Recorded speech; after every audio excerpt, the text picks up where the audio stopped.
Good morning and a very, very happy morning. We are reading Letting Go, written by David R. Hawkins. We are on page number 130. And topic here is expectations. And writer कहता है, जब हम दूसरों के ऊपर pressure बनाना कम कर देते हैं या रोक देते हैं all together with our expectations, आशाएं कि वो मेरे लिए ये करेगा, वो करेगा, ऐसा करना चाहिए या वैसा करना चाहिए, हम उसी समय एक ओपनिंग क्रिएट करते हैं जहाँ पे वो लोग हमसे पॉजिटिवली बिहेव करते हैं, they respond positively to us. तो ऐसा कर कैसे सकते हैं, इसको ऑफसेट कैसे कर सकते हैं कि जो हमें ये लगता है कि हमने यार उसके लिए इतना किया, इतना सेक्रीफाइस किया, उसकी जगह हम ये सोचें कि ये सेक्रीफाइस नहीं है, ये एक लविंग गिफ्ट है। और हम एक्नॉलेज करें अपने आप को कि भाई मैंने अपने मन से इसको किया, और उस तरफ से सामने वाले से एक्सपेक्टेशंस को बिल्कुल ड्रॉप कर दें। तो आप ये देखेंगे कि दूसरों के अंदर रेजिस्टेंस बिल्कुल ख़त्म हो जाएगी। पेज नंबर 131 पर एक सिंपल एक्सपेरिमेंट बुक बताती कि एक आदमी ने 2 नए शर्ट खरीदे मैक्सिको से। वो बिल्कुल ही डिफरेंट थे जैसे वो पहनता था। अब उसने पहले दिन एक शर्ट पहनने का विचार किया, पहना और फील किया कि ओह मैं अब नया शर्ट पहन रहा हूँ, लोग मेरे को देखेंगे, लोग मुझे कमेंट करेंगे। और किसी ने कोई नहीं इसको कमेंट करा, किसी ने उसको नोटिस भी नहीं किया। जब वो वापस आया घर पे तो हंसा। तो यहाँ पे रॉबर्ट रिंगर की एक लाइन, एक सिचुएशन, बॉय गर्ल थ्योरी को उसको याद किया।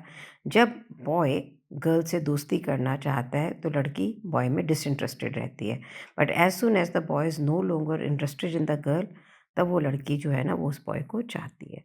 तो नेक्स्ट मॉर्निंग अब उसने मीन्स वो चाहता था कि लोग मेरी शर्ट को नोटिस करें, ये करें, वो करें, किसी ने नहीं करा। नेक्स्ट मॉर्निंग उसने दूसरी शर्ट पहनी, पर इस वक्त उसने सरेंडर किया अपनी सारी वैनिटी, अपनी सारी एक्सपेक्टेशंस कि लोग उसको नोटिस करेंगे। उसने अपना जो लिटिल प्राइड था, oh look at me I am wearing a new shirt, उसको पर्पसली बैठ के एक्नॉलेज किया। और एक्नॉलेज किया अपने फ्रेंड्स के प्यार को, एक्नॉलेज किया अपने दोस्तों की इम्पोर्टेंस को कि उसकी ज़िंदगी में वो कितनी हैप्पीनेस लेके आते हैं, और लेट गो के प्रोसेस को किया कि no I am not expecting anything. जब वो टोटली सरेंडर्ड था, now he knew that he was totally surrendered because he was okay कि किसी ने उसको नोटिस करा है क्या, किसी ने उसको नोटिस नहीं करा है। और ऐसे लग रहा था उस दिन वो न्यू शर्ट डे है। हर व्यक्ति जिससे वो मिला उसकी शर्ट के बारे में बात कर रहा था।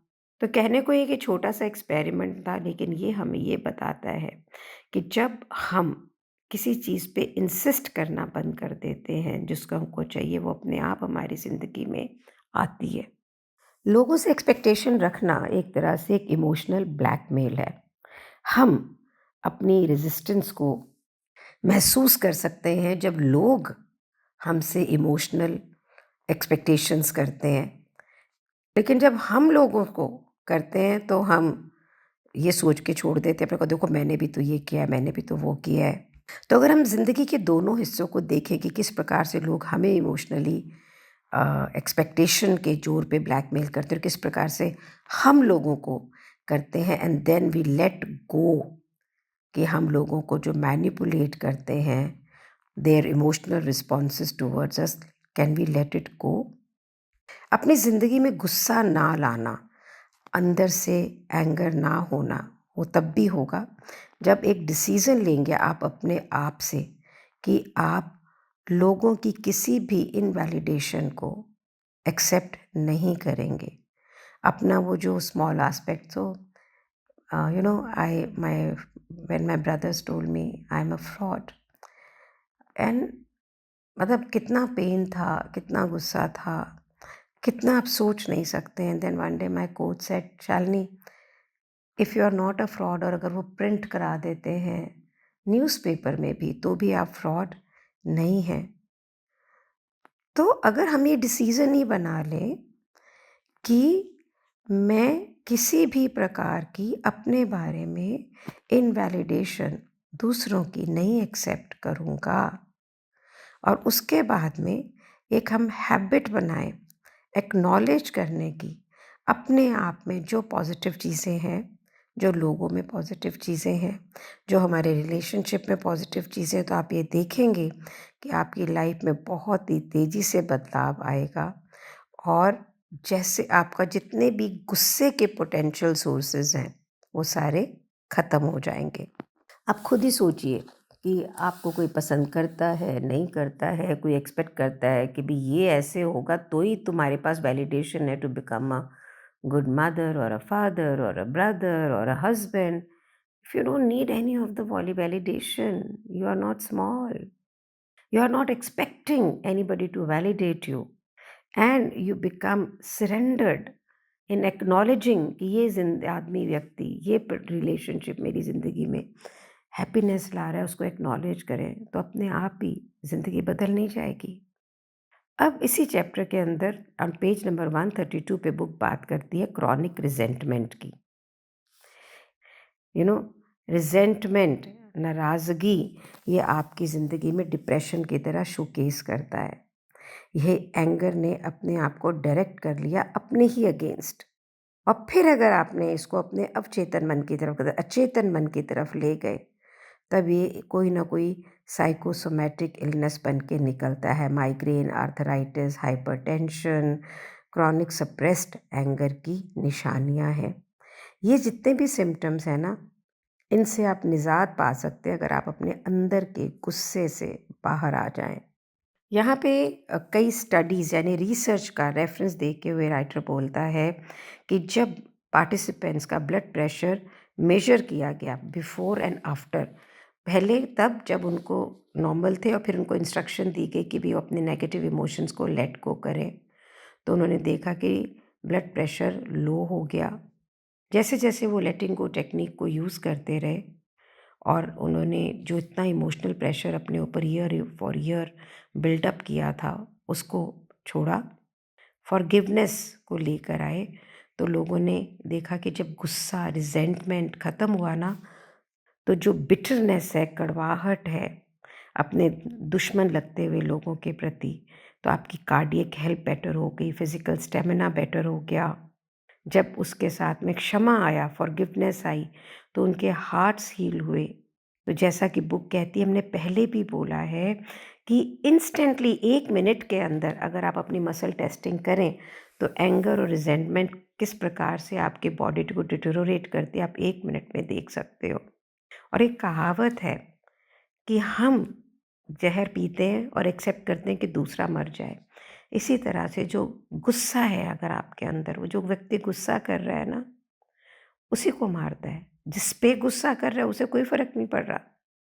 हमारा माइंड ना हमें ये सोचता है कि ये तो एक जस्टिफाई एंगर है, मैं अगर गुस्सा हूँ तो इसके पीछे जस्टिस है, एक मोरलिस्टिक इंडिग्नेशन है। अगर आप उसको और गहराई से देखेंगे ना, इसके पीछे आपका अहम, आपका प्राइड, आपकी ईगो, आपकी वैनिटी है। अगर आप इसको और गहराई से देखेंगे तो आप ये देखोगे कि ऐसी सिचुएशन में आप अपने आप को राइट प्रूव करना चाहते हैं, दूसरे व्यक्ति को रॉन्ग प्रूव करना चाहते हैं, और यहाँ से आपको सेटिस्फैक्शन मिलती है। लेकिन इसका कॉस्ट क्या है? इसकी कॉस्ट है कि आप अपनी इमोशनल और फिज़िकल हेल्थ को लूज़ करते हैं। क्रॉनिक एंगर और रिजेंटमेंट एक बीमारी है जो कि प्रीमेच्योर डेथ की तरफ लेके जा रही है। तो पेज नंबर 133 पे बुक आपसे पूछती है कि क्या ये छोटी सी सेटिस्फैक्शन कि वो गलत है, मैं ठीक हूँ, मेरा एंगर जस्टिफाइड है, is it good for you? The cost you are willing to pay for these kinds of circumstances is very very surprising. For an example, किसी ने आपसे लोन लिया और उसने आपको वापस नहीं किया और आप हमेशा उसके प्रति रिजेंटमेंट में हो। अब आपको लग रहा है मैं ठीक हूँ, वो गलत है, और हम इस पार्ट को भी इंजॉय करते हैं। कई बार हम चाहते ही नहीं कि दूसरा आदमी इसमें से बाहर निकले, क्योंकि फिर हम ये जो secret pleasure of making the person wrong, ये कैसे क्रिएट करेंगे? तो ये जो प्लेजर है ना, लिटिल सेटिस्फैक्शन कि मैं ठीक हूँ, तुम गलत हो, और फिर अगर हम यहाँ पे सरेंडर करते हैं ना, तो ये जो ईगो है इसे बिल्कुल अच्छा नहीं लगता है। लेकिन जब आप कंटिन्यूअसली सरेंडर को प्रैक्टिस करते हैं, लेट गो करते हैं, तो आप एक शिफ्ट बनाते हैं, और ये शिफ्ट आपके लिए बिल्कुल एक उपहार, एक गिफ्ट की तरह है। और ये आप एडमिट करते हैं कि भाई सामने वाले को सच में पैसे चाहिए थे, तो चलो ये समझ लो कि मैंने उसे गिफ्ट की तरह दिए, मैंने उसे ये नहीं सोचा कि ये उधारे हैं। तो इन रिजेंटमेंट की जगह ग्रेटफुलनेस हो, शुक्राना हो वो प्रीडोमिनेंट हो कि भाई आपको एक अपॉर्चुनिटी मिली कि आपने किसी दूसरे व्यक्ति की मदद की है यहाँ पे। ऐसा प्रैक्टिकली भी देखा गया है कि जब आप इस ऐसी स्पेस में होते हैं, so lot of time the money comes back to you also. बहुत सारे एक्सपेरिमेंट्स के साथ में ये देखा गया है कि जो इंटरनल पोजिशनिंग हम दूसरे व्यक्ति के लिए अपने अंदर होल्ड करते हैं ना, तो दूसरे व्यक्ति को उस एनर्जी में वो एक डिफेंसिव पोजिशन में आ जाता है। हमारे ये ह्यूमन बीइंग्स के रिलेशनशिप के अंदर जो इमोशनल इनर एक्शंस हैं, जो बिना शब्दों के बोले हुए वाइब्रेशनल एनर्जीज़ हैं, जहाँ पे हमारी एनर्जीज़ रेडिएट कर रही होती हैं उस स्पेस के अंदर, इसे आप बिल्कुल मतलब साइंस ने प्रूव किया है। यहाँ पे भी राइटर कहता है women they work more from the left brain, women who work more from the right brain, women are more intuitively more tuned to these energies. और जैसे जैसे हम कंटिन्यू करते हैं लेट गो करने में अपनी नेगेटिविटी, वैसे वैसे हम इनर इमोशनल हीलिंग अपने अंदर लेके आते हैं, बैलेंस क्रिएट करते हैं लेफ्ट और राइट ब्रेन के अंदर। इंट्यूटिव फैकल्टीज़ जो है वो मेन में भी हैं, लेकिन जैसे जैसे वो लेट गो करते हैं वो उसको एक्सपीरियंस करते हैं and they find the life more satisfying. अब जो पहले उनको सिचुएशंस बिल्कुल बैफलिंग और आउट ऑफ लॉजिक लगता था, when they are intuitively in sync with the emotional part also, it starts making sense to them. कहने का अभिप्राय ये है कि एंगर, ये वो जो मिसअंडरस्टैंडिंग, मिसकैलकुलेशन इन सब चीज़ों से आता है ना, आप अगर अपनी इमोशंस को स्किलफुली मास्टर करें, लेट गो करें, you will see the life changing. Page number 135 पे राइटर से सिर्फ ये सोच के ही कि मैंने गुस्से को डिसिपेट करना है, मैंने इसके अंदर नहीं रखना है, विलिंगनेस कि मुझे एक अच्छा तरीका निकालना है मेरी ज़िंदगी को करेज और एक्सेप्टेंस से जीने का, एंगर से नहीं, इवन दैट प्रोसेस वो आपके जीवन से गुस्से को कम करता है। मार्शल आर्ट के स्टूडेंट्स को ये बिल्कुल पता होता है कि गुस्सा दिखाता है कमज़ोरी, वल्नरेबिलिटी। ये एक टूल है आपके ओपोनेंट को हैंडल करने का। अगर आप गुस्से में हैं, सो ऑलरेडी आपकी आधी मसल पावर तो ख़त्म हो चुकी है। तो जो decision making split second victory होती है वो तो ख़त्म है। तो martial art students never ever work with anger. हमारी सोसाइटी के अंदर ये जो मेल माचो एट्रीब्यूट है, ये बड़ा फेमस है। अरे मैंने उसको ये किया, अरे मैंने इसको बता दिया, तुझे ये करने की ज़रूरत नहीं है। यार किसको ज़रूरत है एनिमीज़ की, किसको ज़रूरत है लाइफ में नेगेटिव इन्फ्लुएंस की? ऑलरेडी बहुत है मीडिया वीडिया की वजह से। और अब जब हमें ये मालूम है कि हमारी इमोशंस एक वाइब्रेशनल एनर्जी यूनिवर्स में क्रिएट करती हैं, तो भैया क्या फ़ायदा है कि हम नेगेटिव थॉट्स के साथ में, रिजेंटमेंट के साथ में, जैसे कि हम अपने दुश्मनों को देखते हैं वो अपने आसपास रखें। Can we just go out of the way and move out of this resentment and negativity जो हमारे अंदर भरी पड़ी है? तो अगर आप अपने आप को देखेंगे ना, तो ये जितना जितना एफ़र्ट आप लगाते हैं ना कि लोगों को कन्वर्ट कर सकें, आप सिर्फ अगर ये सोचें कि जिन लोगों को आप एनिमी समझते हैं, उनको आप ये सोचो ये एनिमी नहीं है, एंड वहाँ से ग्रेटिफिकेशन लेकर आएँ, तो आप क्या देखोगे? It will really really bring positive benefits to you. आपको ना ये चेतन होने की ज़रूरत है, सचेत होने की ज़रूरत है कि हम अनविटिंगली बिना जाने एक इनजस्टिस कलेक्टर बन जाते हैं। आज मैं देखा टीवी चला के देखिए कितने आपको मीडिया के अंदर क्रॉनिक रिजेंटमेंट की चीज़ें दिखेंगी। सिर्फ इनजस्टिस तक अच्छी चीज़ों को ही दिखाते हैं, कुछ नहीं ना दिखाते हैं। तो अनकॉन्शियसली हम प्रोग्राम्ड हैं इनजस्टिस कलेक्ट करने के लिए, लोगों को कैसे वो मुझसे बुरा कर रहा है, ये कर रहा है, वो कर रहा है, अच्छा नहीं हम कलेक्ट करते। तो क्या हम इस हैबिचुअल पैटर्न को जो कि हमारी ज़िंदगी के लिए इतना डिस्ट्रक्टिव है, इतना वीकनिंग है, इसको लेट गो करें, फ्री होएं अपने आप से कि जो सब सारा दिन किसी ना किसी को रॉन्ग करता रहता है, और फ्री होके देखें खूबसूरती और अपॉर्चुनिटी जो हमारे चारों तरफ है। याद रखिएगा, एंगर आपको आज़ाद नहीं करता, बाइंड करता है। ये दूसरे व्यक्ति को एक बहुत ही अजीब से ढंग से एक लाइफ पैटर्न में हमसे कनेक्ट करता है, और हम एक नेगेटिव लाइफ पैटर्न के अंदर फंस जाते हैं। Until and unless we let go of this energy of anger, ये एनर्जी कि मैं ठीक हूँ, मेरे से गलत किया गया है, मुझे तो रिवेंज चाहिए। अगर आप ऐसे रहेंगे तो आप अपने घर के लोगों में, जो लोगों से आप मिलोगे, आप देखोगे आप वहाँ पर एंगर और रिजेंटमेंट ही पाओगे। और ये तब तक होता रहेगा जब तक कि आप अपने अंदर के गुस्से को हैंडल नहीं कर पाओगे।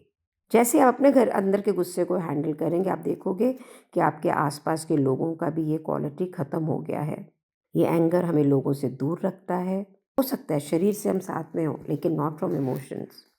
तो भैया इस एंगर को रेलिंक्विश करने से बहुत सारे बेनिफिट हैं। आप खुद फ्री हैं, इमोशनल कंफर्ट में हैं, ईज़ में हैं, शुक्राने में हैं।